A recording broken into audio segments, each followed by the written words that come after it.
welcome back to another Conductor Sunday live stream. I am joined by the one and only Orange Grove 55, and to all the fathers out there, happy Father's Day to you all. You guys are all amazing. I know my father is absolutely amazing. Just had dinner with him and my mom and my brother not too long ago, so I'm very blessed to have a dad that sometimes drives me nuts, but I still love him. So, but shout out to all the dads out there. Orange Grove 55, it's always great to have you on the channel, brother. Where can everyone find you on social media? Yeah, thank you, Conductor. I appreciate you, sir. You can find me on YouTube, Orange Grove 55, where we talk theme parks, we talk movies, the studio stuff, even financials. We break down the quarterly earnings call at Disney, all that good stuff. And you can find me also on Instagram, Orange Grove 55. I do have an X account, but I don't really use it that much anymore. But you can also find me there, Orange Grove 55. And yes, happy Father's Day to all the fathers doing the damn thing, doing the hard work. We love you. 365. 365. Absolutely. I love it. So the first topic I want to talk about, because it's a small topic, because we obviously have bigger topics to cover tonight, is Halloween Horror Nights. We got another announcement, and it's one of the OG characters. I'm stealing your name a little bit. OG characters from the classic horror franchise, the one and only Jason. Woo! Man, first of all, you went to HHN last year. I just want to cover that. You went for the very first time in how long? Oh, very long time. The last time I went to before 2024, the last time I was at Halloween Horror Nights was probably 99. Wow. Dude, I mean, it's been a long time. It's been I know. A theme park wizard wasn't even born yet. It's wild. No. 1999. I was 7 years old. Man. There we go. Yeah, it was many moons ago. Many moons. And it was wild. So so basically 2024 is really my first experience with it, because it's changed so much. And look, I gotta say, man, I've said many times before, I'm not a Halloween person, like as a holiday. I'm not big on the holiday necessarily. Definitely. And I'm not even really into horror movies. And I walked away from Universal's HHN a changed man. Like, I loved this event, dude. I told George, I told Mr. Webba, I said, we are doing this again next year. I have got to do this. This was an amazing time. Yeah, it's a great experience. So I'm hyped. I'm on the HHN train now, 100%. Oh, definitely. So you all heard it out there. Since 1999, he hasn't been back. And someone, I mean all the respect in the world, but someone that loves Disney, don't get me wrong, loves Universal, but more Disney. Yeah. And to sit there and say that he wants to go back to HHN and experience more is just mind-blowing. Yeah, no, it is. Conductor, I mean, on multiple levels, right? Like, I don't like Halloween, really. I don't like horror movies. And my preference is Disney. Yeah. I went to HHN, and I'm like, you know what? I love this so much, I want to go back next year. That's huge. That's freaking huge. Oh, 100%. And, one of the things I want to ask you about, because the title obviously says Jason Universe. So last year with Leatherface, we kind of had something similar where it brought back all different versions of Leatherface, going all the way back to the beginning to current. Could we see something like this with the Jason house, going back from the original all the way up to current? Yeah, I think absolutely. Universal has shown lately that they are not scared to dive into the nostalgia. No. And right, we've seen it. I mean, they went all in on Back to the Future lately with FanFest, what have you. They dedicated an entire land at Epic Universe to a 100-year-old franchise with the monsters. So right? Isn't that crazy though? Just to even think about something like that, 100 years, and to this very day, they're still relevant. Yeah. 100 years ago. Wow. No, it is. It's amazing. It's absolutely amazing. And not only is it still relevant, relevant, but I would argue that the Dark Universe is one of the more popular lands in that whole park. Oh, 100%. I totally agree with that. So as you guys can see on the screen, the three houses we have announced right now: Jason, Universe, Fallout, Five Nights at Freddy's. So obviously we have more to get announced, but just looking at all three of those houses, what's going through your mind? A good selection. I think especially Five Nights. I think Five Nights is something that fans have been wanting for a really, really long time. I think as an IP, it works flawlessly into the HHN sort of branding. And I honestly think that there's a lot of creative opportunities with that franchise. The movie did very well as also. So yeah, I think it's a really smart move. I mean, I think there were rumors it was going to happen even last year and it never did, but I'm glad they're bringing it in this year. Well, see, it's funny because there's one house in particular. It's in the Curious George parking lot that currently has tarps over it. I don't know why they would put tarps over it. It's pretty obvious what it's going to be. My guess it's going to be Terrifier. That's everyone's guess. And one of the things I found interesting, just like with Five Nights at Freddy's, was 2 years ago when we had the Megan show in the DreamWorks Theater.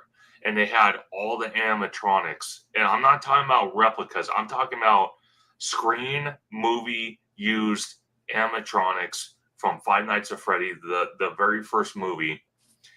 That hinted to me that they were planning on bringing a house. Whether it's going to happen the year after that or the year after that, I knew it was coming. It's the same thing with Terrifier.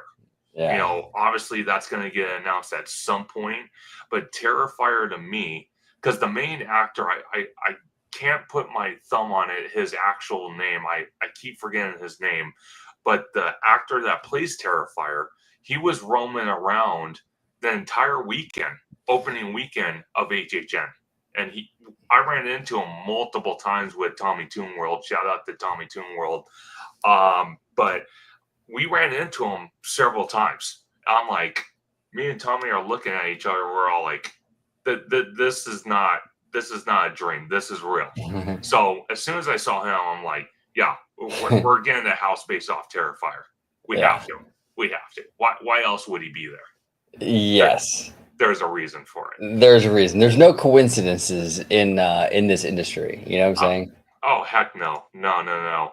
So the next thing I want to talk to you about, well, you know what? Let me ask you something. Sure. Is there anything with HHN that you would like to see? I'm not going to say house-wise just yet, but like entertainment. Because the one thing that Universal, at least out here in Hollywood, is lacking, because we got rid of the Castle Theater, we got rid of Animal Actors. So that's two potential spots for shows that are now gone, and all we have is Waterworld, and it's rumored to come back as The Purge, and a lot of people don't like that. So what would you bring to the event, especially for a water type show but horror themed? And again, I know you're not into the horror genre, but what would you like to see? Well, one big thing that I think would be really cool is that Universal, like I said, has been doing a lot of nostalgia stuff lately, right? Yeah. What about like a really cool like Creature from the Black Lagoon show in that spot? I mean, 100%, dude. Right? Something like that would be really, really dope. One thing too, and this is gonna be a little harder because Disney owns the rights to this franchise, but you could do a really cool, like maybe in Springfield, like a treehouse of horror, like from like the show kind of thing in Springfield, and I think that would be kind of cool. To kind of bring like a spooky Simpsons thing, I think that would be kind of clever. Now that's a little harder because Disney's probably going to be really tight with that because they own it now. But if they, I wish Disney would kind of loosen the reins a little bit and let them do that, because I think that'd be a lot of fun.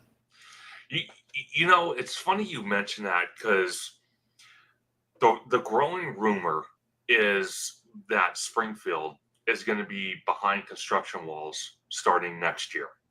And if that is the case, and obviously Disney owns the rights to them, because when they bought 21st Century Fox, they acquired The Simpsons. what a way it would be to go out to say, you know what, hey, we own them for a couple more years. Why not do the Treehouse of Horrors? Why not Right. go Go out out? with a bang, dude. Go out with a bang, I mean, and it helps Disney too. It promotes the franchise. I mean, why Yes. not? And it also gives permission. Disney can't do a lot of the stuff that Universal can do when No. it comes to like edginess. You know what I'm saying? So Yeah. let Universal do the edgier stuff in their park because you're not going to do it at Disney. So No. let Universal do it, right? And yeah, I think it'd be cool. I think it'd be a cool idea. I really do. Well, see, that's what cracks me up because it's the same thing with J.K. Rowling. You know, one of the things that I enjoyed when we did have it a couple years ago, and it ran back to back years, was the Death Eaters in Hogsmeade during HHN. I thought that was such a cool thing. You walk in because you have to walk through Hogsmeade to get to the back area to go to those two house locations behind Curious George. So you have to walk in there no matter what. There's no other way. Right. So it was such a great experience walking through there again, kind of, attacked by the Death Eaters. And one thing I said that they should do, but they've never done, is have like a Lord Voldemort character roaming around. Because Oh, yeah. he's the leader of the Death Eaters. Why not have him included? If you're going to have the Death Eaters, why not have him? But Right. again, I think because J.K. Rowling still has a lot of say to that franchise on what can be allowed, what can be exploited, what can't be exploited, you know, that's a problem. Now, I want to ask you about that, tying into that. Do you think if Universal Comcast does wind up buying out Warner Brothers, do you think Universal will have the upper hand to allow something like that during an event like that? Or do you think J.K. Rowling will still be in the way? I think she's still going to be in the way, unfortunately. Now they would Okay, probably have more power than they do now, for sure. sure. Owning the IP theatrically would give them more power, but I still think their hands would be tied. I think as long as Rowling is around, she's going to kind of call a lot of the shots. Like that new show they're doing on HBO Max, the Harry Potter series.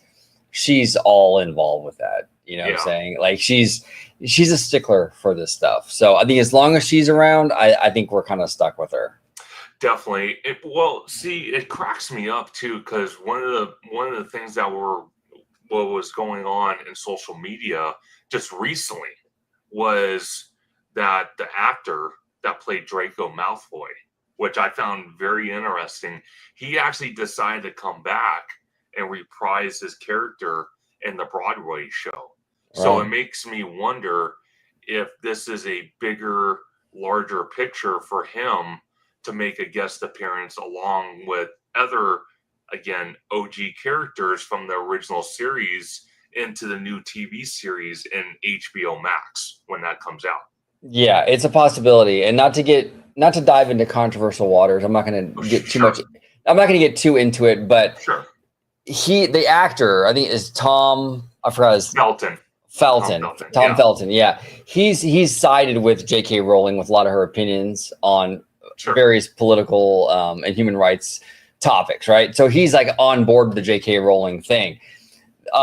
Daniel Radcliffe and the core characters are not. Yeah, So it makes sense that he would be more willing to have more of a willingness to work with JK again and get involved in that in the franchise right now compared to like a Daniel Radcliffe.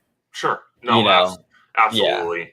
But, if that was two things I would like to see at HHN besides the Metro sets coming back would be Treehouse of Horrors and more kind of Halloween type theme to Hogwarts. I think having the Death Eaters was a great start. I think maybe adding, a Voldemort character that kind of roams around or does a little show with the Death Eaters wouldn't be a bad idea as well. Um, I'm not opposed to that. But going to the Treehouse of Horrors, you can't tell me anybody that is a fan of The Simpsons would not want to be chased by a Krusty the Clown chainsaw, bloody mouth, dripping from his mouth, chasing you around with chainsaws. Oh, Come dude. on. Come on, man. It'd be awesome. It'd be absolutely awesome, Oh, dude, I'd be in hog heaven if I saw that. I'll just hang out there all day. Yeah, exactly. It's funny, too. Speaking of hog heaven, I just recently found out, as many times that I've been to Universal, I just discovered the Hog's Head bar. Yes. I'm like, how did I not know this thing existed? It's right off of the Three Broomsticks. Yeah. And I didn't even know it was like a thing. How did I not know? It's crazy, but it's cool with the big like hog head and everything. It's dope, dude. Oh, dude, it's so awesome. And not, it's funny because a lot of people have said the exact same thing. Because when you're walking through Hogsmeade and you see the big giant barrel full for butterbeer, right? And there's a long line. Not too many people know you can go into Hogshead and still get a butterbeer that's non-alcoholic. And a lot of times the line is short because no one thinks to go in there because they think, oh, it's all alcohol. Yeah. Well, what I usually do, though, is I usually go in there and I say, hey, I'll have a butterbeer, but no butter, just beer. Oh, there you go. Just a butter beer, hold the butter. There you go. Put the butter on the side. Butter on the side, please. Yes, thank you. Butter on the side. That's awesome. Oh my God. Oh wow. That is hilarious, man. Well, since we're talking about Halloween topics, I want to go now to the other side, your genre right here, and I want to talk about this. Right here. Okay, hold on. It disappeared on me. Hold on. Okay. Oogie Boogie Bash. Uh-oh. Yeah, this is dangerous territories. Here we go. I just know it. First of all, looking at the picture, what do you think of Mickey and Minnie's outfits? Let's start there. Okay. I'm going to be really honest here, Conductor. Okay. Whenever they do these costume reveals, yeah, I can't tell is this not how they always looked? I don't know.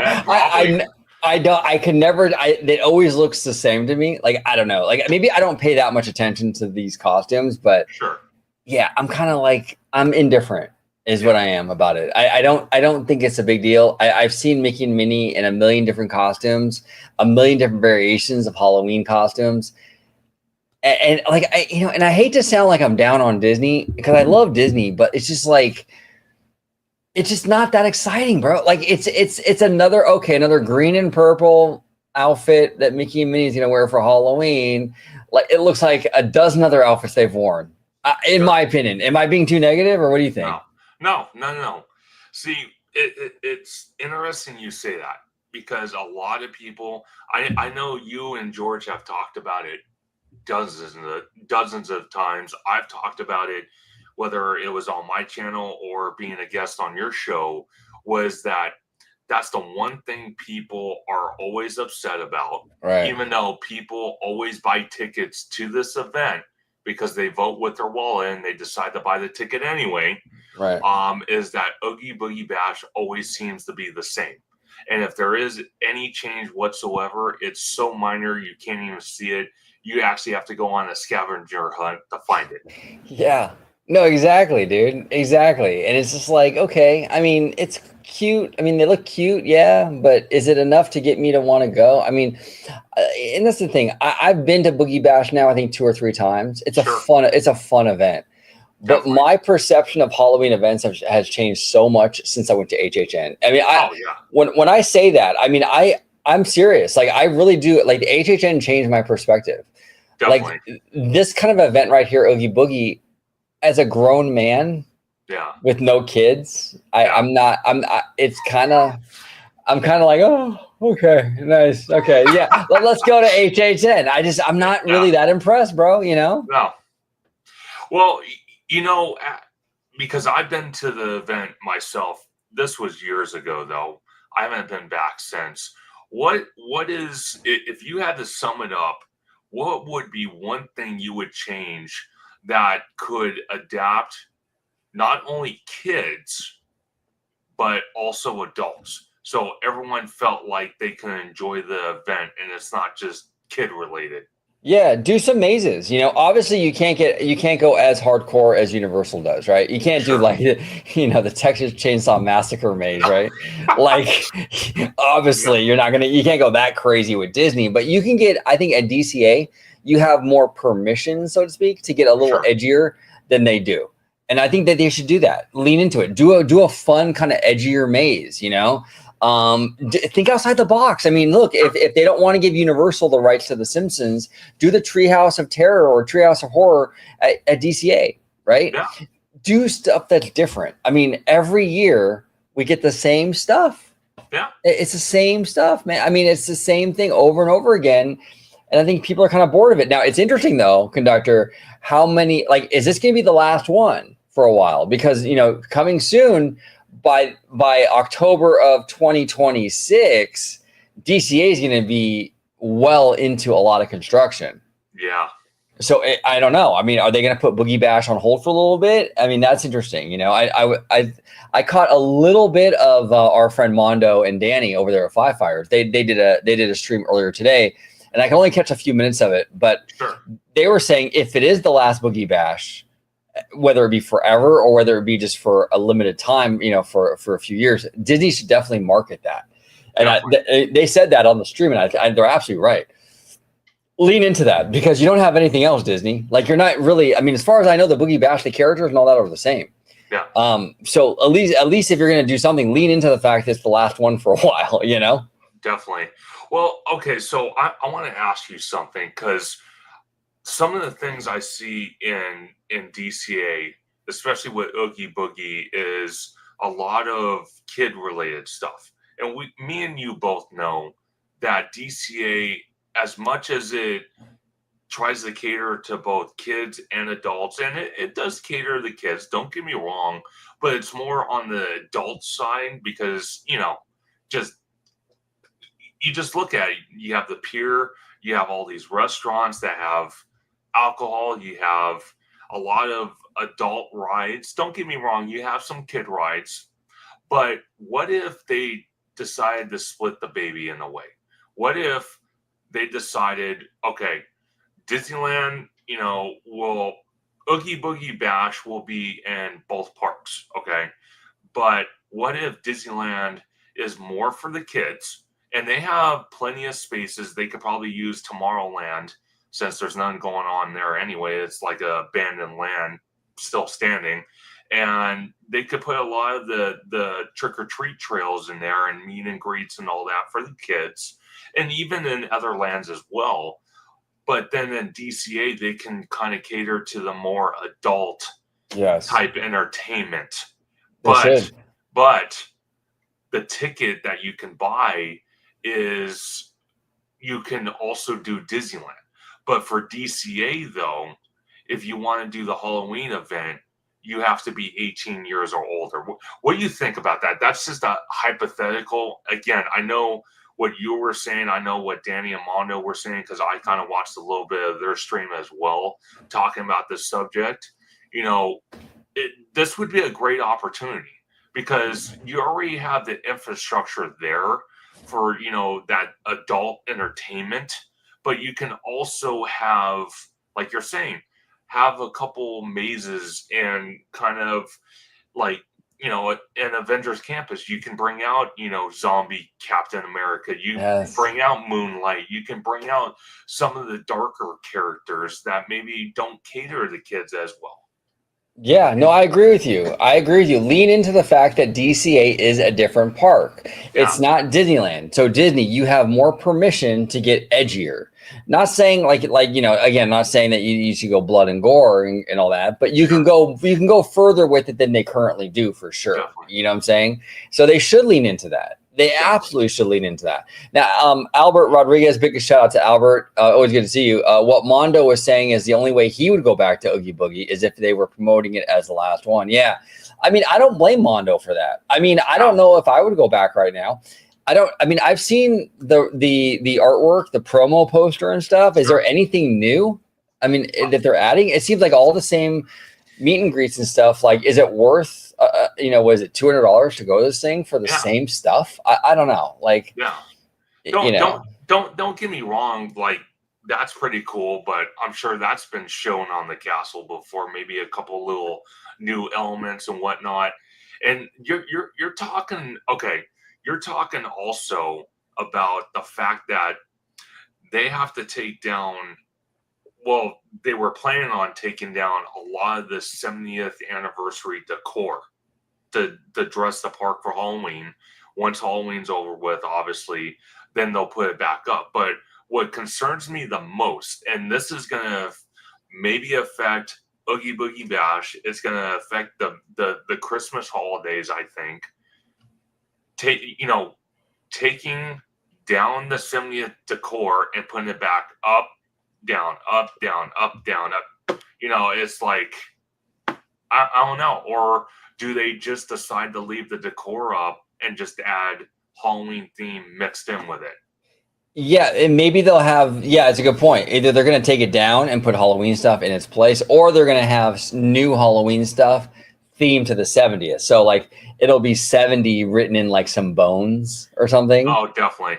Like, and that would be kind of cool. But yeah, but see, like we're looking here, like the Cars characters, Mater and oh my God, I'm drawing a blank. Lightning McQueen. Yes. They're in their same outfits. Obviously, the Cozy Cone gets their little scary, caution cone buildings.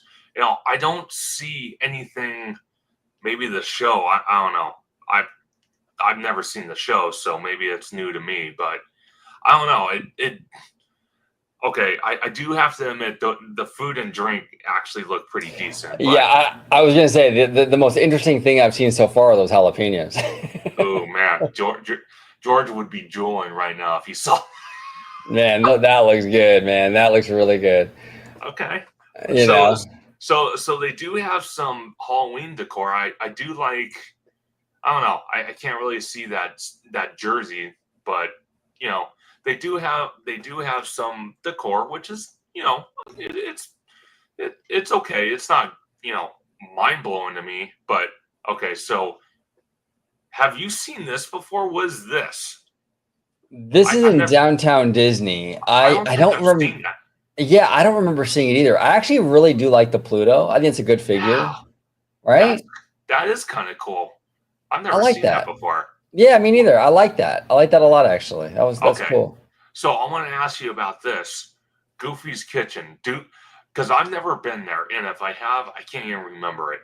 Do they usually kind of do a holiday overlay at his restaurant, or not really? Not that I remember, and it's been years since I've been there. Years and years, 20 plus at least. But yeah, I don't remember them ever doing a Halloween theme, so that might be new. Yeah, yeah, that might be new. Okay, so it looks like they're still doing the parade.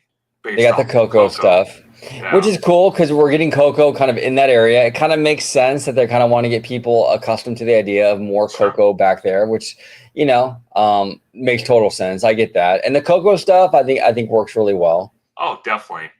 And then, ooh, look at that cake. That cake does look pretty good. Yeah, I'm not gonna lie. I'm always in the mood for cake, Conductor. You know what I'm saying? Oh my gosh. Oh wow. So I want to ask you about this because I don't remember seeing him as a meet and greet. Where is he usually at? Is he at Haunted Mansion or where is he located? Okay, so he is in, if I remember correctly, from I think we went last year. Yeah. No, year before that maybe. I don't remember exactly when we went, but he's in the animation building in DCA. Oh, interesting. Which lends me to wonder, Cassandra, I need that cake. Yes.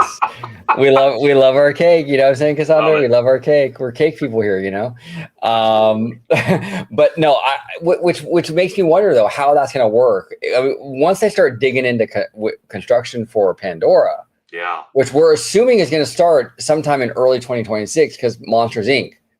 is closing in early 2026. So by the time Halloween of 2026 rolls around, like a lot of Hollywood land is gonna be like, kind of like disheveled.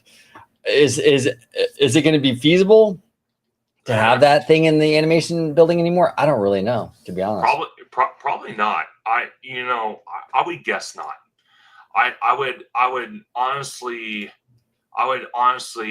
guess not.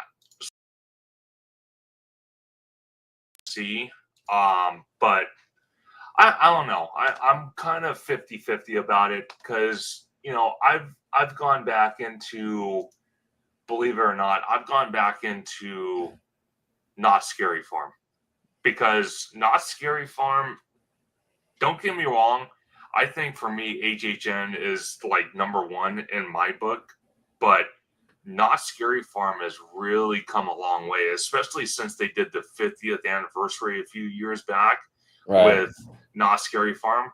I didn't get to go, but a lot of people I talked to said that was the best Scary Farm in years, because they went all out for that. Yeah. Oh yeah, Knott's goes crazy for those events. Knott's has really become known for the Halloween, and even their Christmas stuff has been pretty good. Yeah. Too. Merry Farm is actually very fun to go to. It's not, don't get me wrong. Me and George can sit on Santa's lap all day long. Don't get me wrong on that one. Oh yeah. But the mere fact that you're surrounded by just all this celebration, it's just awesome. It's a amazing atmosphere to be in. You couldn't ask for any more if you tried. They really do go all out for Merry Farm. So absolutely. And hey, if Santa's not there, George can still sit on your lap. You know what I'm saying? Oh, perfect. We'll take a photo with that. Oh man, Cassandra says, I hope they move the event back to Disneyland. It was so much better. That's interesting. So apparently it was at Disneyland. I did not know. It was. Yeah, it was. And the reason why I like it better at DCA is just because it's Halloween, so it can get a little more edgy, because that holiday is sort of an edgier holiday. Sure. But they did do some really cool stuff with Disneyland, with the fireworks and stuff like that. So I can see what Cassandra's saying, but yeah, just for me personally, I just like the edginess of like Halloween being at DCA, and they have a little more freedom to kind of do that, Oh yeah. But like I'm saying though, for my opinion, I would like to see them do both parks and make DCA the more adult themed park. Right. I would like to see that. Yeah. So 100%. We'll see what happens with that. But the next topic we're going to talk about, and this just broke not too long ago, was Fast and Furious Hollywood Drift. Finally, concept art. The one thing we've been all dying to see for God knows how long. How excited are you about this? Well, obviously you're not riding the coaster. I'm still working you in. I know you don't want to, but yeah, no, I mean, we did a video on this on my channel the other day. Okay. And I am actually really excited for this ride, even though I'm not a coaster person. I've been to Universal so many times this past year. And I've been kind of watching the construction progress and the coaster track is impressive in and of itself, even without the cars on it. Yeah. And I love what they're doing here. When we see that, I don't know if they're going to play the trailer or not, but like the way that the cars move on the track and the way they drift and they turn, I think is absolutely brilliant, dude. Absolutely. I think it's perfect. And I was telling George on that video, I was like, it's crazy to me that like literally this franchise, Fast and Furious, had the worst ride ever to grace the planet with Supercharged, and will now likely get one of the best coasters ever built. How crazy are those two extremes, Well, it's crazy to me to think about, because you're absolutely right. This is the third iteration in this park alone of Fast and Furious. And again, this is another franchise that started, I think the first movie came out in what, 2001? Yeah, something like that. Okay, yeah. 2001, 24 years ago. 24 years, and this franchise is still relevant to this day, with now the third iteration of this franchise being put in this park. This is crazy. It's crazy. Yeah. And it looks great. It looks really, really good. Super impressive. Just the way that the coaster goes over the escalators and everything, dude. It just, and here's the thing. Universal has a certain kind of brand image. Sure. And that brand image is like big sharks, big monsters, explosions, loud. That's Universal. This franchise and this coaster kind of embodies all of that Universal sort of like branding perfectly. Oh, definitely. And they took something that I used to hate so much. I used to hate, and I'm coming around to it as time goes on. But I used to hate the escalators. Because I'm like, what a pain in the butt having to go down like 7 escalators to get to the lower lob. But it's brilliant, though, how Universal has taken that negative thing, right? And kind of like a kind of a pain in the butt thing, and have utilized it to their advantage now with the new attraction. Now they're going to utilize something that it was seen before as a negative, and now they're going to make it the selling point almost for the new coaster. And I think that was absolutely brilliant, dude. You know it's funny you mention that, because one of the things I look at is the fact that no one ever, and I mean ever, thought we were going to get something of this magnitude. Because when we started talking about this, even back in 2019, because we all said it, that Fly the Hippogriff, a roller coaster, and then the Mummy, which is an indoor coaster, was just not enough for this park. It needed something. We didn't think it was going to be this magnitude, because literally right where you see the Scream Shield, to the very far right down below, the movie studio is making $100 million movies, every single day. Or, well, not every single day, but consistently. And you're talking about blockbusters coming out of that movie studio, and here comes this big, ginormous, roller coaster that no one thought in a million years we were going to get. The one thing I'm kind of sad about, but I understand it, and hopefully they can work around it and eventually add it, is the fact that this coaster, from what I'm hearing, will not have any any lights at night. So if they do have it operating, it's going to be completely dark. It's going to have no lighting package. That's weird. Okay, because we saw the vehicle out there now in Universal Plaza, right? Yeah. And the cars have headlights. So is it going to be dark, but the headlights are going to go on? I don't know. See, that's what cracks me up. I'm not 100% sure. And because they are on. They're on there, yeah. And that maybe it's a city thing. Maybe there's too much light pollution for the neighborhood or something. Maybe, but then again, that's why you see all those houses on the golf course that kind of face this coaster, looking up the incline. I guarantee you, every single one of those houses have either curtains or some type of blind. You tell me that they're that inconsiderate they can't just close it? Come on, man. Exactly. For real. That's wild, though, that it won't have a night package. No, as far as I know, they could change their mind, but everyone that I've talked to, even one person in particular, and I think even Wizard said it as well at one point, that this won't have a lighting package due to possibly the neighborhood, possibly the movie studio trying to film at night. It could be many different variations of what it could cause. So wow, that's wild. Okay, yeah, that's interesting. I'm gonna play the video. I don't know if it's gonna play the sound. Hopefully it will, because I'm playing it on Google Chrome. So we'll see what happens. But all right, here it goes. Let's do it. Oh yeah, I can hear it. Cool.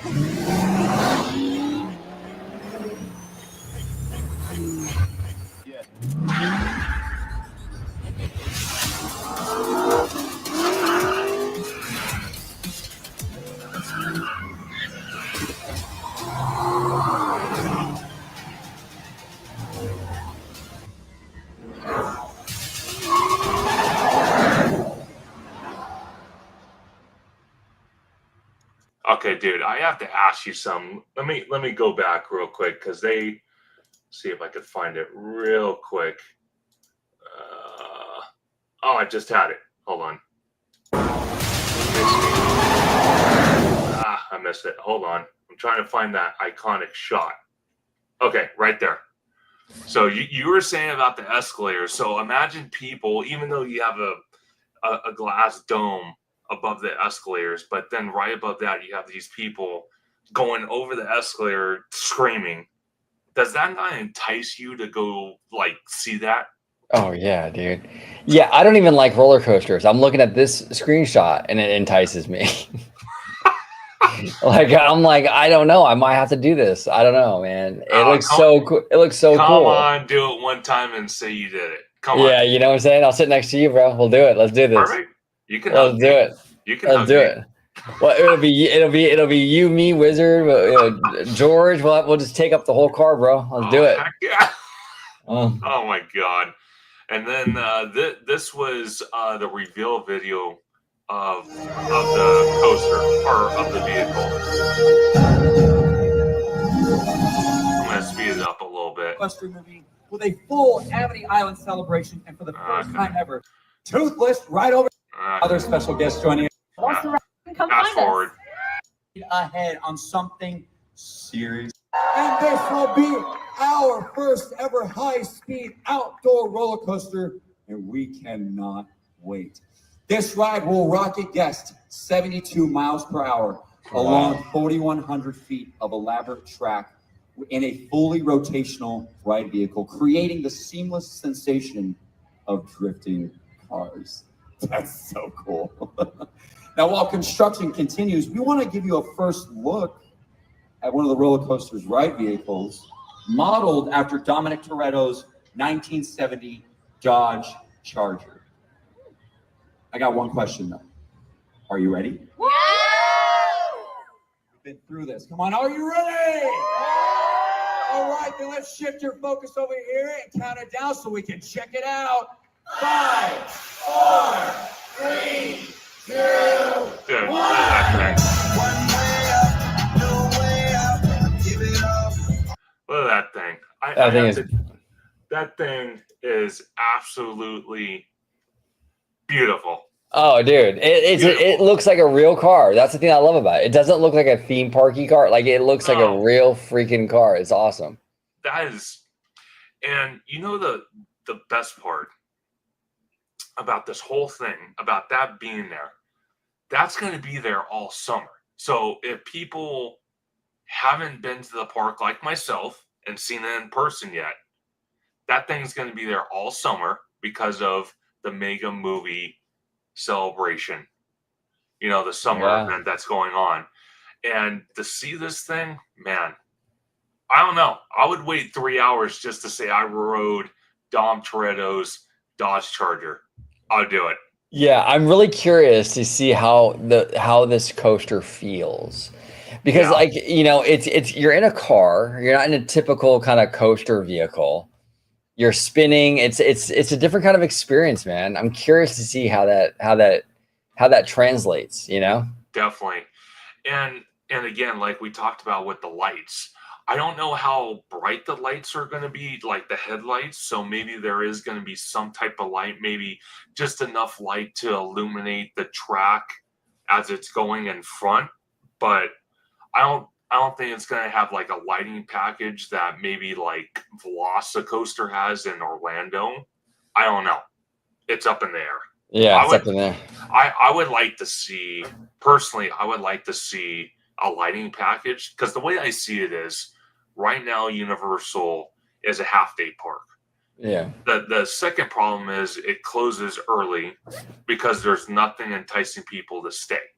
Now with this coaster, the 2 on-site hotels, all the changes happening in City Walk, the new security hubs, possible returning nighttime entertainment coming back, eventually the City Walk. I can't see why not in the future they wouldn't add a lighting package, because it's not like they have to do massive infrastructure to add that. No, absolutely not. So, yeah, the only thing I could think of is if the neighbors, it's like a deal they struck with like the neighbors, the residents or the businesses or something, you know. Sure. But I mean, come on, you know, let Universal do the Universal thing, you know. Yeah, 100%. So our last topic we're going to talk about is the one and only. We're going to do our first ever ThemeParkConductor What is it, OG? Live review? A live review, live reaction. Live reaction of Bricky and his take on the new Avatar Land coming to Hollywood Studios. So what I want to do is, OG, as I'm playing the video, if at any point you want to stop, talk about a review, just holler away and I'll stop. Sounds like a plan. Sound good? Yeah, let's do it. Let's do it. Here we go. The Avatar Land fit inside the same space as a 1930s Hollywood backlot, all while a retro futuristic monorail runs straight through the middle of it. A lot of Disneyland fans are asking this very question, and of course, I had to get to the bottom of it to figure it out. Because what happens when you try to build Pandora around a working monorail line? Today, let's walk through the wild ideas, the theories, the rumors, and the version I'm predicting will happen. Okay, so I want to go back to that just for a hot minute. So the theories, the rumors, and the version. Okay. So one of the things he was talking about was that he's talking about using half of the Hollywood backlot, using half of it, and then using the mass majority of the bus unload and load area. That's going to obviously be taken over by this and the new concourse that they're building, and obviously the bridge coming over from the Eastern Gateway parking structure. What do you think about this? Because George was saying something very similar, where if they didn't want to move the monorail track to readjust, because obviously it would cost money to do that, they could build a rock work around that. What do you think about that? Yeah, I think it's very possible. Bricky kind of illustrated that here on the video. I think it's very possible they might do something like this, right? I mean, the monorail goes through the Grand Californian. It can easily go through a series of rocks, whether it be a tunnel like this or whether it be rocks that have just been sort of like placed in front and behind it. You know, I mean, they can do a lot of different things. But it is kind of funny, though, as Disney fans, how nostalgia sort of blinds like our view of things. And what I mean by that is like we literally have the monorail circling the Swiss Alps at Disneyland. Yeah. Like the monorail literally goes around the Swiss Alps out in the open. They're not even trying to hide it. It's out there in the open. And fans don't care at all because, that's the way it's always been. Yeah. But we can't have the monorail go through Pandora. God, no, I can't have you can't go through Pandora, but we can go around the Swiss Alps though. Yeah. You know, but I digress. It's just funny because the nostalgia sort of makes it different, I guess. But like, yeah, I think they're going to do something like this. I think they're going to make a tunnel or carefully place rocks along the way to sort of block it out. I don't think you're going to see it. No. He kind of gets into this too a little bit where they might move the monorail beam. I think that's the least likely. I don't think they're going to do that. Yeah. Version I'm predicting will happen. Ricky here. If you love solving Disneyland's biggest design mysteries, make sure you subscribe and don't miss out on our Disneyland Forward playlist, where you'll be able to find 27 other deep dive videos breaking down all things Disneyland Forward and Disneyland expansion. Sound good? All right, let's go. So friends, right off the top, there are 3 major design challenges Disney has to solve to make this happen.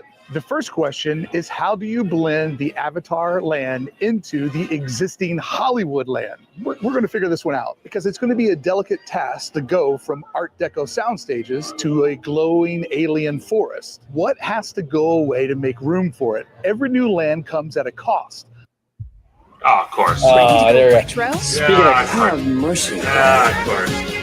I love those pesky What ass. buildings, attractions, or backstage elements will have to get cleared to make way for Avatar? But the major problem that everyone is trying to figure out, including Disney, how does it work with the monorail running right? So I want to bring this up because he's starting to get into this. So what you're saying, what he's saying, because obviously he has a fantastic background when it comes to this. He could just see it in the future. I call him Bricky Walt because he's like Walt Disney. He could see, he could see how things can lay out. He's very intelligent, very intelligent, and I love hanging out with him. the grand opening weekend of the Disneyland Sim. It was great to talk to him. Oh, But as we're looking right now, because if we look up here, that's where it's starting to come in the Hollywood backlot. And one of the things I said early on, obviously before he debuted this video, was if they literally got rid of this section right here all the way down to almost where the bridge is, or where that bridge is, where the Golden Gate Bridge was in DCA 1.0, and kind of rerouted through the attraction building for one of the attractions, and just make it a massive building, and it can go on the backside of it. Because if you think about it, Disney's done this before. Look at the hotel in Walt Disney World. You have the tram driving right through the hotel. Right. So it's possible they could do it. But now you're talking about getting rid of sections of track, reworking it, and obviously that's going to be a nightmare because people really like, riding the monorail, and that's just another attraction down. And obviously you don't want to alter it too much because it was Walt's vision. It's what he wanted. So I don't know. Well, it's interesting looking at this art. There's a couple things I want to point out. If you look down the Monsters Inc. facade, there's the facade and there's the show building behind it. So the facade covers the front part of the track, and then the show building kind of comes about behind that. Yeah. You can kind of do the same thing with the rock work, where you have rock work on the front and rock work behind it. So when you're blocking it out, you don't even necessarily need a tunnel. You just need rock work that kind of goes in front, and then maybe some rock work behind it, and you block out that monorail pretty easy. So they could do that too. The other thing that I want to note, that I want to bring up here, is that when you look at this area, now you are going to go into the bus load, unload area behind these buildings. I get that. I don't know. I think there's more shoes to drop in this Pandora announcement. I don't think they've announced all the closures yet. They mentioned Monsters Inc., but look how big that Hyperion building is. Do you really think that thing's going to stay? Look how much room it takes up, how that would butt up against Pandora. No, that wouldn't. No, that. I mean, honestly, it's a big building. Is that thing going to stay? And is the Philhar Magic building going to stay? No. Which is over to the left where it says View Products. Right behind that is the Philhar Magic. Both of those buildings are going to stay. I find it very hard to believe that they will. I think that Disney is they're going to slow roll these closure announcements. In my opinion, we'll probably get a Hyperion announcement closure maybe in a few months or whatever. Sure. I think it's too big of a building for them to leave it there and have it looming over this $1 billion land they're trying to build. I don't know. Yeah. I could be wrong, but I just don't see it staying. They don't even put shows in it. Why are you even keeping the building? Exactly. Well, see, let me ask you something, because obviously that type of building takes time to, be torn down. For example, look at the AMC building that was torn down in DCA, or I'm sorry, downtown Disney, to make way for Parkside Market, make way for hopefully the final home of Earl Sandwich, I hope. Yeah. And then other things as well. Do you think they're going to wait until 2026 when Monsters closes to just close off the entire land completely? Or do you think we could see some early signs of deconstruction of that building, or maybe the building next to it, which is basically a storage building? It used to be kind of like almost like an indoor food market where you had different, little food stands you can go explore, and then they had arcade in there at one point, but now it's just there for storage. They even had a couple meet and greets in front of it at one point. But do you think we're going to see early signs of deconstruction, or you think they're going to just wait until they completely close this land off to start just ripping stuff apart? Yeah, they'll probably wait until they completely close it off, in my opinion. And I think there's more announcements to come. I just have a feeling like Hyperion is on that chopping block. Now, obviously, look, if they announced Hyperion and Monsters Inc., look, Josh D'Amaro is running to be the CEO. He wants to be CEO. He's actually got a lot of momentum right now in that running. Yeah. The last thing he wants right now is another controversy added to his long list of controversies, like with the Rivers of America and Muppets and all that. Last thing he needs now is Disneyland fans going after him and saying, "Oh, our Hyperion is going away." So it's very convenient for him to kind of leave that out right now. And Monsters Inc. is kind of safe. That's not like as much of a hot button issue for fans. Sure. But the Hyperion, dude, I mean, I just think it's going away. And I think that they are waiting on that announcement. And as we get closer to the closure of this back area, I think they're going to make some kind of announcement that the Hyperion is going to go away. And I could be wrong, but when you're looking at this aerial shot, I find it hard to believe that thing is going to stick around. You think James Cameron is going to want that ugly building looming over his new land? No. And it doesn't serve a purpose. That's the thing. I know fans are like married to the nostalgia, but like it doesn't do anything. They're not even putting a show in there. Why do we even have it? So I do have an opinion on that. So what if they kept that building, they gutted it, but they kept the building, and we could see another type of soaring over the world attraction, but obviously Avatar themed. It's possible. I mean, they could reuse the building and possibly for a new attraction of some kind. I mean, that's possible. Yeah. I just can't see the theater as it stands now staying. Oh, no, no, because again, like you like to say on your channel, sightline issues, you can see that thing for yeah, exactly, dude. Yeah, exactly. Oh, exactly. No, 100%, brother, 100%. But I just want to go to one comment here from Yo Mike 91. I've watched this Hey Bricky video already. Really cool ideas that he came up with. Definitely one of my favorites. Yeah, Bricky, again, with his whole Disneyland Forward series, as you saw at the beginning of his video, absolutely amazing videos, concept art, everything. So he's a genius. Bricky is absolutely brilliant. And anyone that has not seen his videos, subscribe to him, show him all kinds of love. Hey Bricky on YouTube and the Bricky vlog on YouTube as well. They're two separate channels. Subscribe, show love to him. Tell him that OG and Conductor sent you. Oh, absolutely. Right through the middle of it. This is literally the $1 million question. It's the absolute wild card. The monorail is too tall to hide, too beloved to remove, and too loud for fans to ignore. I have created a couple of different examples of what could happen so you can put the pieces together in your own imagination. So let's start here with the most extreme version. Avatar takes over everything south of the monorail. That means everything behind me becomes Avatar. In this example, the monorail stays in place and Disney uses a massive show building and towering rockwork to hide it. Essentially, the Avatar show building would start about right here.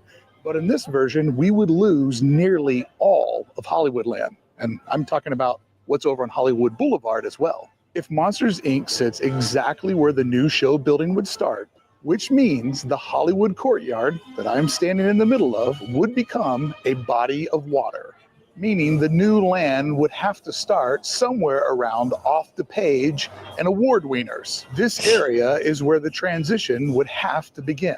And again, the boundary would have to pick up somewhere over in this area.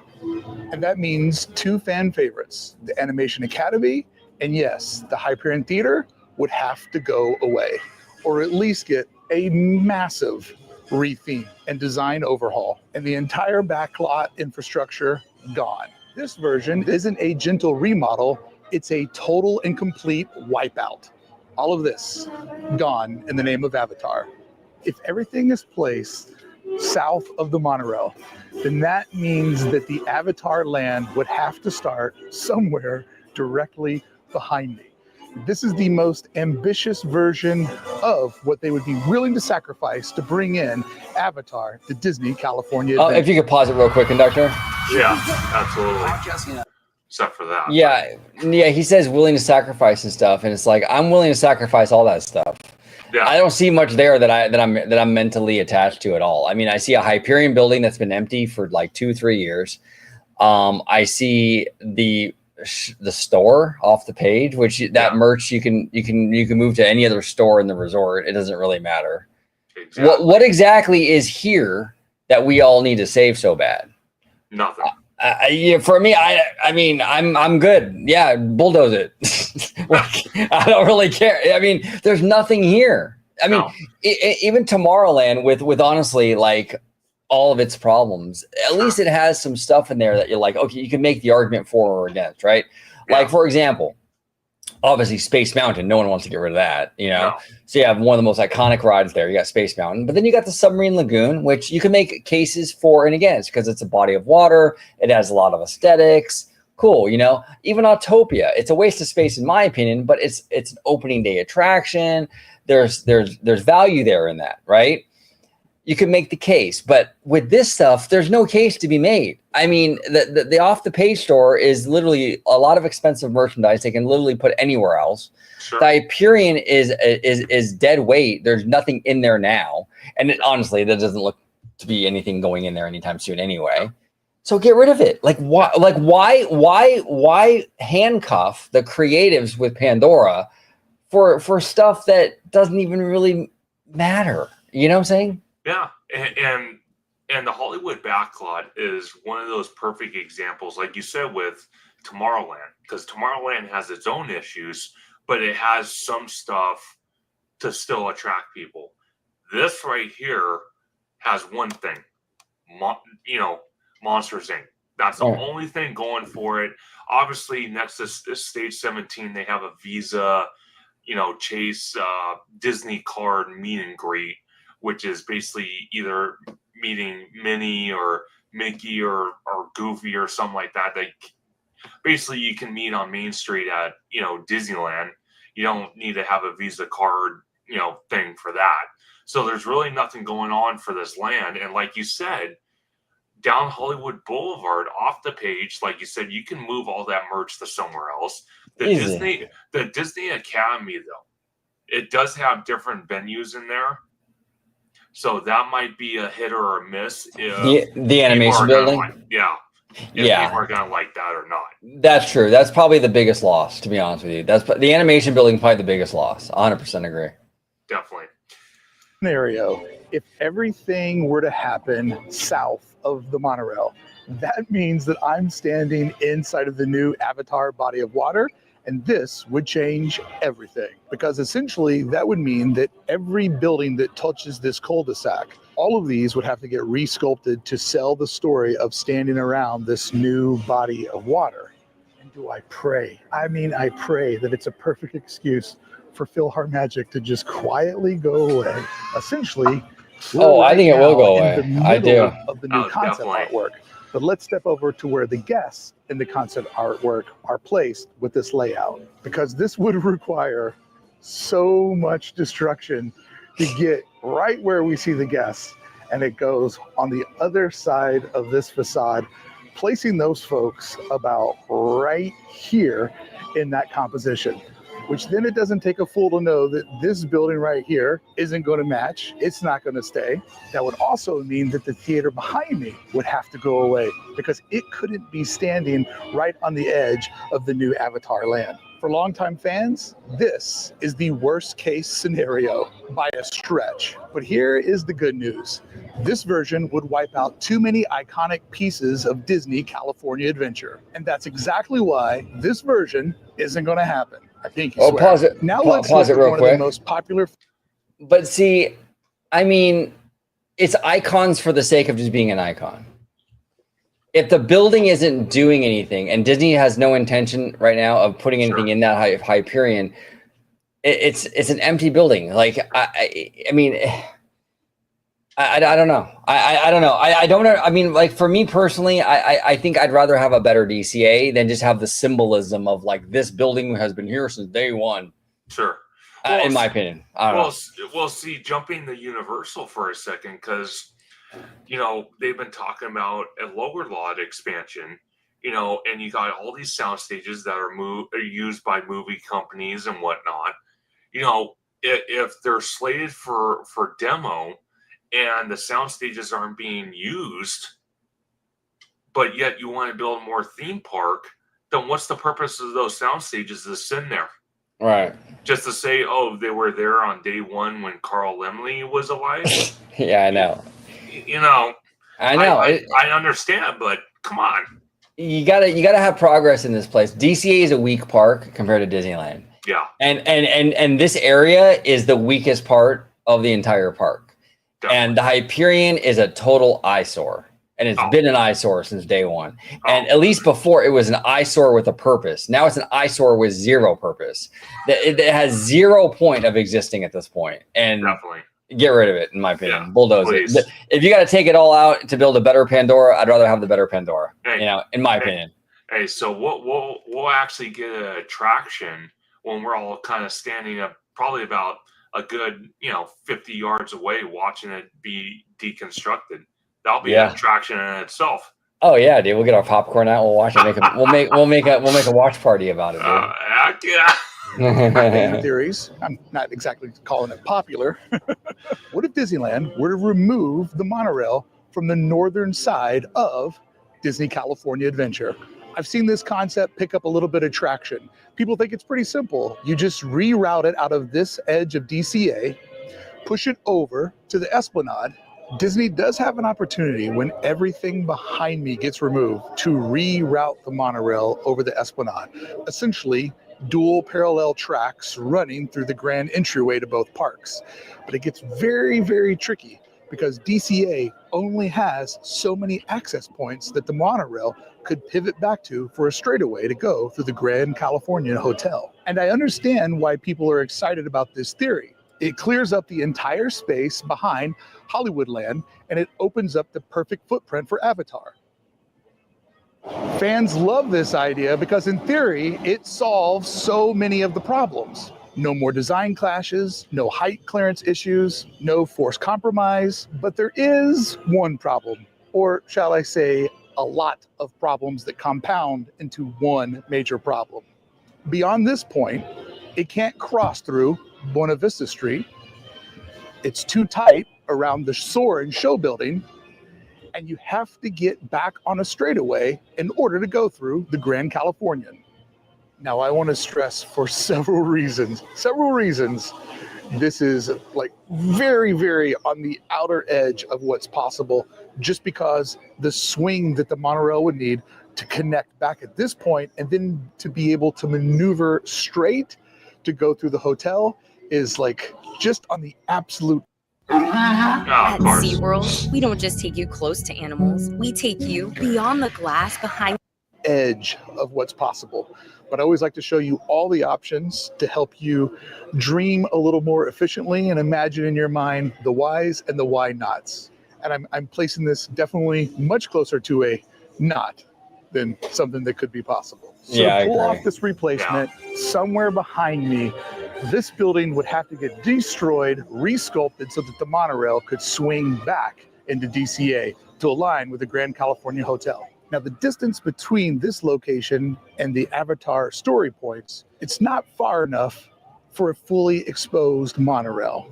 So Disney would still need to create some sort of tunnel to reduce both the noise and the sight lines, keeping the monorail both out of the sight and sounds of a new Avatar land. While the monorail track would be getting rerouted, this would mean a massive amount of shutdown time during this construction. And even though technically this could be pulled off, there's still one more thing that Disney needs to consider. It's pretty loud. That's this. It's the monorail. It's not just a ride or a train. It's a Disneyland icon. Yeah. And it was one of Walt Disney's icons and dreams that he made come true. So while the monorail reroute would solve some problems, it creates many more, not to mention would come with an enormous price tag. Friends, I don't think Disneyland's moving the monorail, and I pray they never let it die either. Now that I've shown you a couple of scenarios that I don't think are happening, let me show you what I do believe is actually happening. Because as you know, if you're a regular watcher of this channel, one of the things that we do over here is we study Disneyland's past so we can better predict its future. And this is the only design that both makes sense and feels affordable. Because friends, what if Avatar doesn't go south of the monorail? It begins north of the monorail. Reason why we're getting the new parking garage, a flyway bridge, is to remove the bus stations, to open up space for DCA to grow north into this area behind me. Because this move transforms a tight footprint into a space that's big enough to dream. And not just dream, but to dream big. Creating enough space for a major attraction, likely a boat ride, bringing the technology that we see at Pirates of the Caribbean over in Shanghai to the domestic shores for the first time, plus room for food, retail, and all the immersive detail Pandora is known for. I mean, they have to at least hit the standard of Disney's Animal Kingdom. Fans won't allow them to miss that mark, nor will James Cameron. I also believe that this design will allow for a possible second attraction.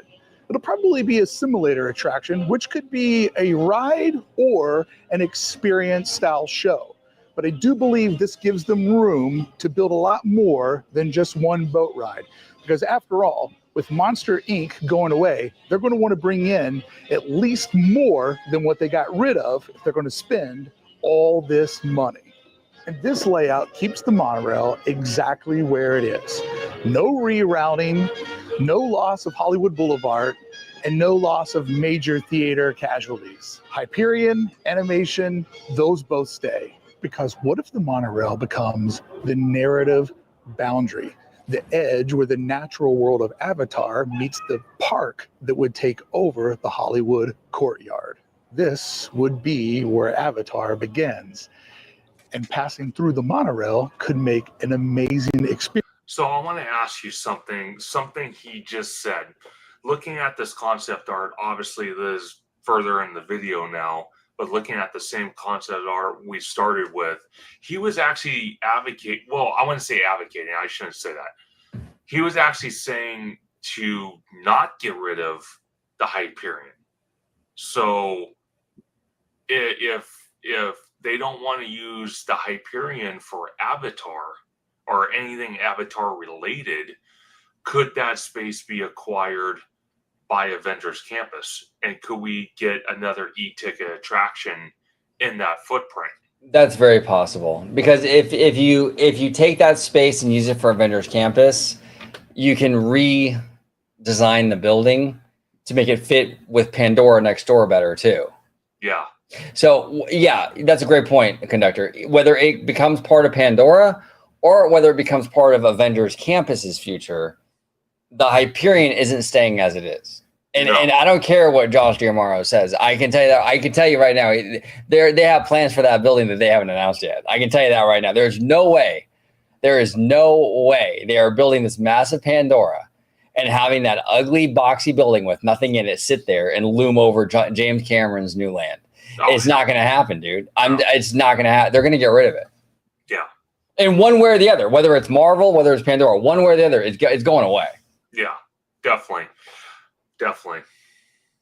Experience, just like when we go under the Disneyland Railroad to enter inside of Star Wars Galaxy's Edge, or how we go underneath the railroad to go in Toontown. It's a design solution Disney has used before to merge expansion with transportation.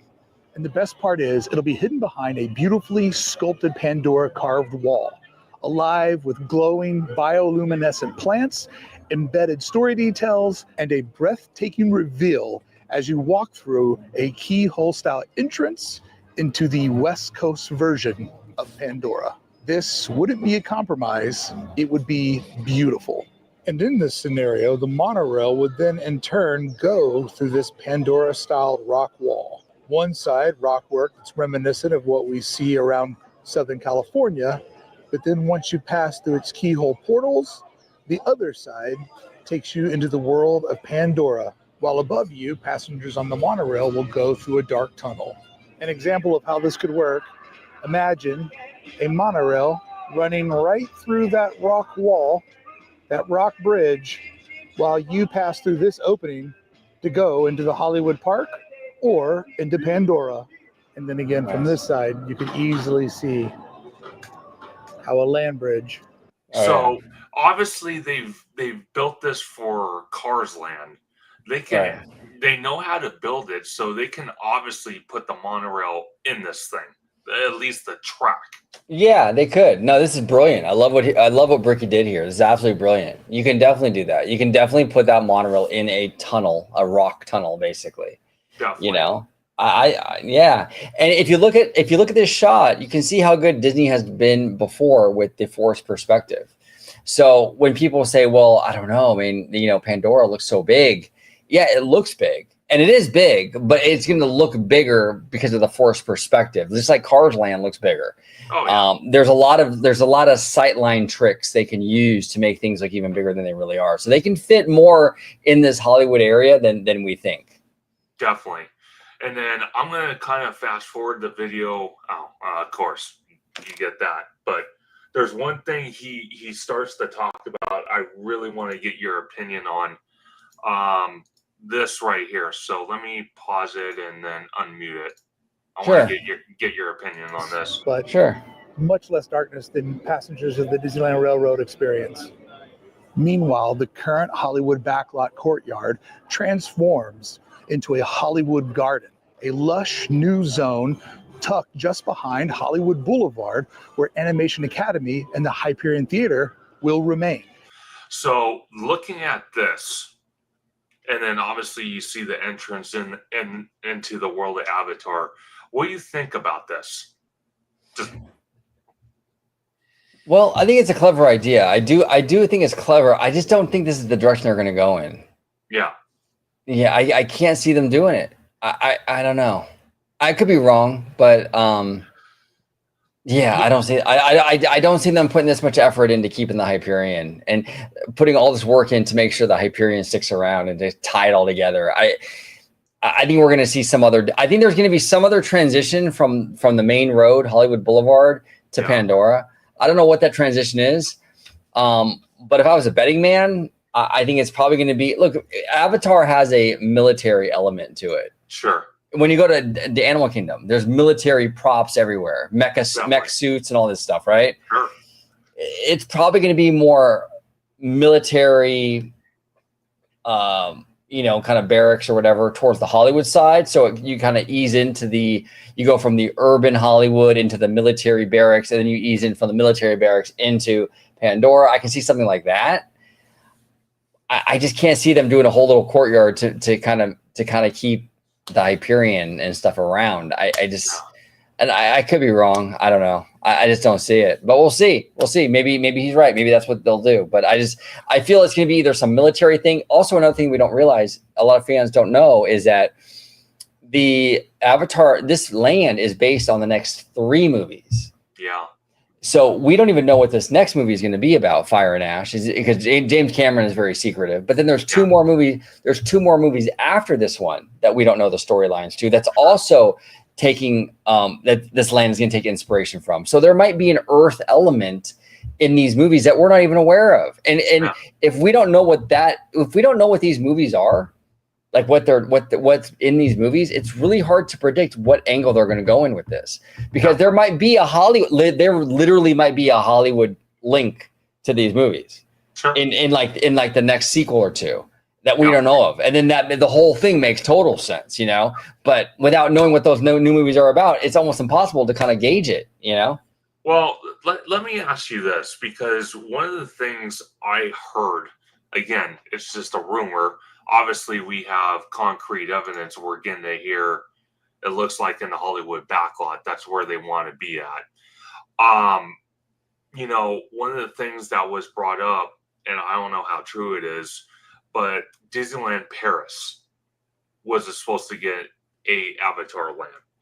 Now, I want to ask you, obviously, the Avatar land in Animal Kingdom is based off the first one. Okay. Right. Obviously, there's going to be 4 movies. Obviously, Fire and Ash is going to take a massive inspiration for the DCA version out here in Anaheim. Could we see the 3rd iteration of an Avatar land in Disneyland Paris, and then maybe the 4th iteration of Pandora in another Disney theme park?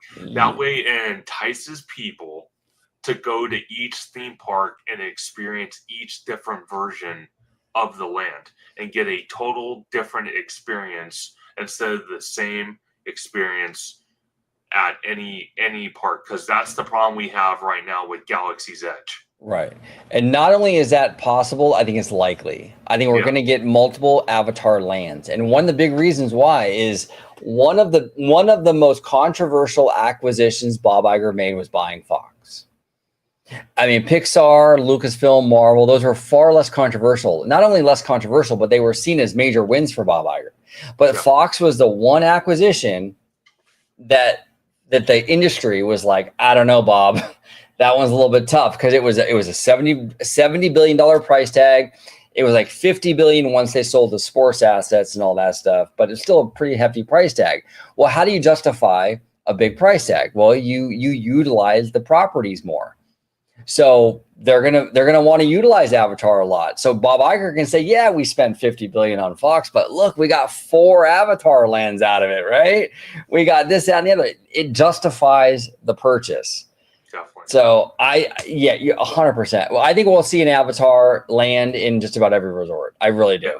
And they'll be all different, and they will be based maybe on different movies or different angles of the story. All that will be different, but it will get Avatar probably in just about everyone. Now, Tokyo is a little different because they're like not owned by Disney. That's like a licensing arrangement. So there might be some, and even like the Abu Dhabi park, these are licensing deals. So I don't know about those parks, but the Disney owned parks almost certainly will get the Avatar stuff. Yeah.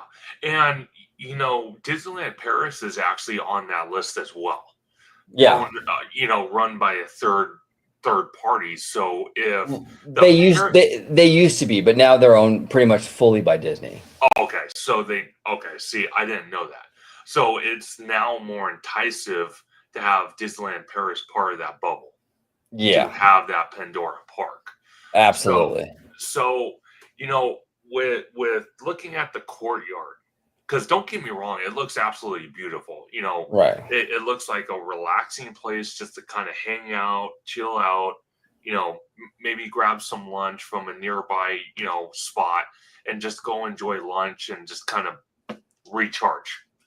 The only problem I have with that is the fact that space that Disney, especially out here in Anaheim, could use for either more shows, more entertainment, more shops, something more meet and greet characters.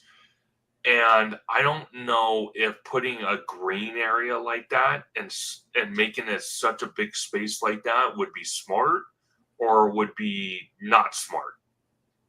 Yeah, I mean, like Pandora in general, like so green. Yeah, it depends. Yeah, it depends on how the transition and how they tie it in is going to make all the difference. Yeah. And that's why I think like a lot of us are focused on that transition, how it ties into the bigger picture. Yeah, because that's really going to decipher whether this thing works or it doesn't. Exactly. And to kind of talk about sightlines just for a second, it's interesting to me. Because if you look at Super Nintendo World out here in Hollywood compared to its Orlando counterpart, the Orlando counterpart, you look at it, obviously it's much bigger.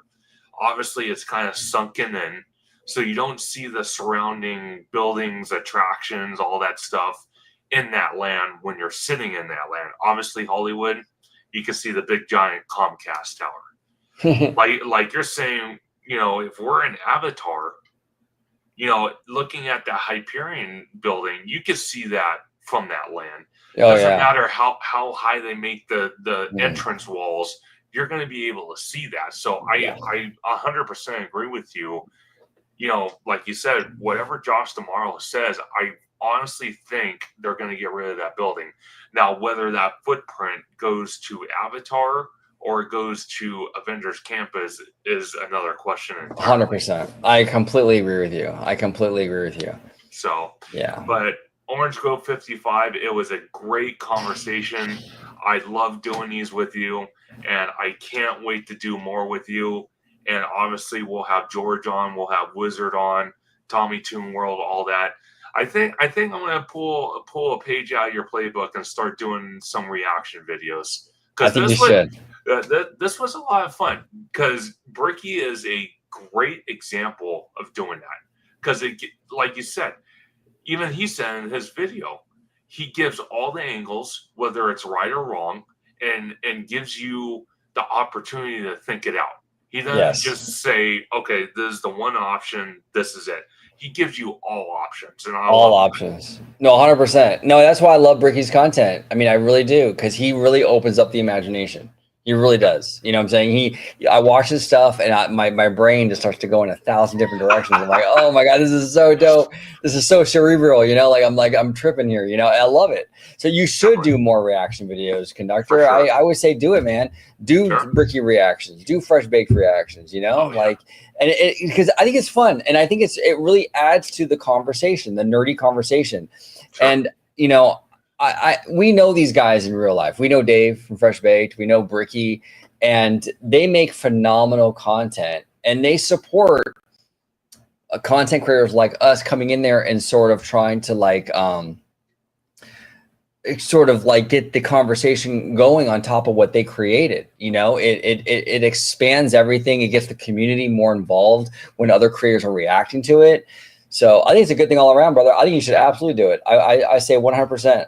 Definitely. I will definitely add that to the channel, and I think a lot of people will enjoy it. That just means I'll have to have you co-host a lot more. Hey, just shoot me a text, bro. Let's do this. Let's do the damn thing. You know what I'm saying? But Orange Grove 55, again, always a pleasure to have you on the show. Where can everyone find you on social media? Yeah. And I want to give a big shout out to Cassandra, Yo Mike 91, Queen of SoCal, David Shenanian, everybody in the chat that joined us today. I want to thank you so much. Make sure you smash that like button. Make sure you subscribe to ThemeParkConductor. He's an awesome dude. He's a really tall dude too. In person, I met this guy. This guy's like 6'4" in real life, you know? Yeah. So no, he's great. So make sure you subscribe to him. But yeah, you can find me here on YouTube, Orange Grove 55. You can find me on Instagram, Orange Grove 55. And until the next time. Absolutely. And I am your host, ThemeParkConductor. You can find me on YouTube, Instagram, Bluesky, at ThemeParkConductor. You can find me on X, at ThemeConductor. You can also find me every Sunday at 5 p.m. Pacific Standard Time for these amazing Conductor Sunday live streams with amazing guests like Orange Grove 55. And also, I will be doing, like we just talked about, I think I'm going to add the element of doing reaction videos, not only to our friend Bricky, but Fresh Baked and so many more. So definitely stay tuned for that. We're going to have a lot of amazing guests when I do debut that. That will probably be on a different day. That will be another live stream, but it won't be these hour and a half unless the video that I'm reviewing is long. We'll see, but it will be on a different day. I will be posting it on my account so you guys are, updated. But like Orange Grove 55 said, smash that like button, subscribe to the channel. And for all my fathers out there, happy Father's Day to you all. You guys are troopers, survivors. I wish you the best because I'm not a dad yet, but believe me, if I ever do, I will feel your pain one of these days. Well, now you're not a dad that you know of. That I know of. that is true. That I know of. There could be a mini theme park conductor somewhere. There could be. We don't know. We don't know. You know what I'm saying? We don't know. Oh, man. Have a good night, everybody. Peace out.